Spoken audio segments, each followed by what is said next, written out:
All right, today we're cracking open the hidden power of words. We're going to explore how carefully chosen language can build arguments, stir up emotions, and yeah, literally change the course of history. And we're going to do it by diving into the powerful words of one of America's greatest orators, Frederick Douglass. But first, think about it for a second. Have you ever listened to a speaker and just felt a chill? Or found yourself nodding along, totally convinced of an idea you'd never really thought about before? What's the secret sauce there? What is it that turns plain old words into a genuine force for persuasion? Well, one person who was an absolute master of this was Frederick Douglass. As an abolitionist, a writer, and an incredible orator, he wielded words with just unbelievable power in the fight for freedom. But here's the thing, it wasn't magic. He was a master craftsman who used a specific, learnable set of tools. You could almost think of it as his rhetorical toolbox. So, what do you say? Let's open up that toolbox and see exactly what made his words so incredibly powerful. Okay, so the foundation of this whole toolbox, it really rests on three ancient pillars of persuasion: ethos, pathos, and logos. These are the core principles that pretty much every great speaker, including Douglass, has used to build a solid case. First up is ethos. Ethos is all about credibility. It's the thing that answers the audience's unspoken question, why should I even trust you? It's built on a speaker's authority and their character. For Douglass, speaking from his own profound experience as a formerly enslaved man, gave him this unshakable ethical authority, this powerful ethos. Next, you've got pathos, which is all about the appeal to emotion.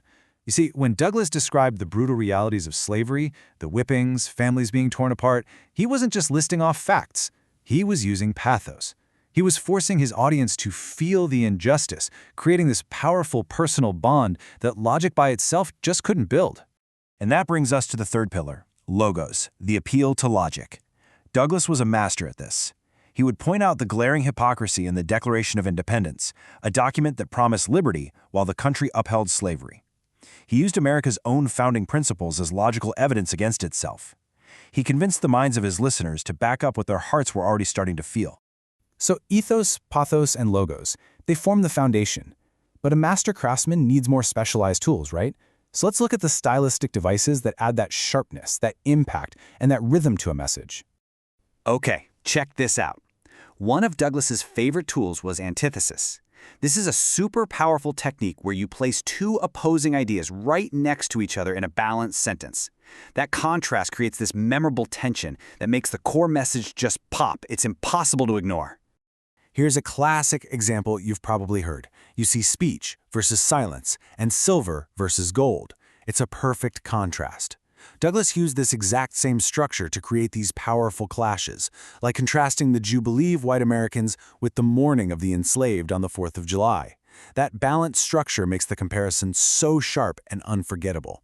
Next up is a tool Douglass used with surgical precision, repetition. Now, it sounds simple, but by repeating a key word or a phrase over and over, a speaker can just hammer home their central point, making it the one thing an audience is absolutely guaranteed to remember. We all know this powerful example from Dr. King's speech, right? That phrase, "I have a dream," it builds this undeniable wave of hope. Well, decades earlier, Douglass was using the exact same technique.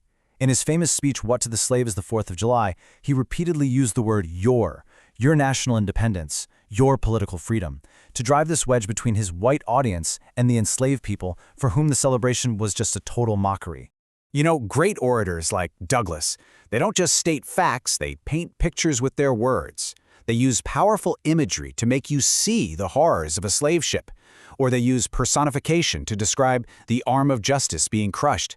And they use these striking metaphors, like comparing the nation to a ship caught in a terrible storm, to make really complex ideas hit home. And finally, let's look at a couple of tools for structure and engagement. Douglass used something called parallelism, which is just repeating a sentence structure to create this powerful rhythm that made his arguments really easy to follow. And then he'd hit them with rhetorical questions, like asking, "Must I argue that a slave is a man?" That pulls the audience directly into his argument, forcing them to confront their own beliefs without him even having to state the obvious. So we've explored the tools in Frederick Douglass's rhetorical toolbox. But here's the thing. This isn't just a history lesson. This is about understanding the power of communication in your own life, right here, right now. And that's really the key takeaway. These strategies, they aren't some dusty old relics, they are the fundamental building blocks of all effective communication. Once you know what to look for, I promise you will start seeing them absolutely everywhere. I mean, think about it. The exact same persuasive techniques Douglas used in his abolitionist speeches are alive and well in today's political debates. The powerful rhetoric you see in historic texts, it's just evolved into viral social media posts. The principles are timeless. It's only the platforms that have changed. And that leaves us with one final and pretty powerful question. Now that you can identify these tools, ethos, pathos, repetition, antithesis, who is using them to influence you? Who is out there wielding them to shape your opinions, your choices, and the world you see every single day?